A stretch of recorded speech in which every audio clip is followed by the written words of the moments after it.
Welcome to the post-race show, and what a season ending we had here at Daytona for the Geico 300. Jimmy Johnson ends up pulling out the win between Newman and Elliott. 3 wide for the finish there. How do you think Johnson, Elliott, and Newman, both being in the top 3, all 3 of them being championship contenders, how do you think they're going to move forward, especially Elliott and Newman, knowing that they lost last season?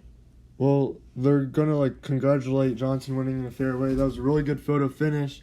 And now Elliott and Newman, respectively, they're going to up their game and try to win the championship next season. But they have to also consider the other contenders, like Paul Menard, who was also in that did not finish, but we got the other drivers in the field. And another factor we have is there's going to be even more drivers racing in Season 2 that could learn from the other guys. We do know that already there is going to be 3 new drivers next season, but I think some drivers that will be to look out for in Season 2 will be Blaney, Bowman, and Busch. I see they're going to have a good season next season. But we know that there's 3 new drivers. Those haven't been revealed by the Michelin Cup Series yet. But we're excited to know that there will be 3 new drivers in our Cup Series. But too bad for Menard that he should have finished this race. He had a pretty good race. What do you think that, Menard, now he's probably in a bad place to be since he knew that he probably could have won this, ends up getting wrecked. How do you think he can feel?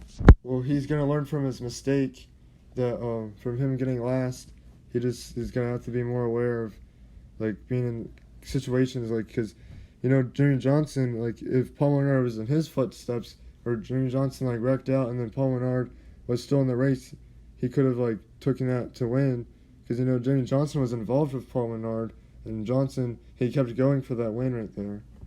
Well, that's about all the time we have for today on the Michelin Cup Racing Network.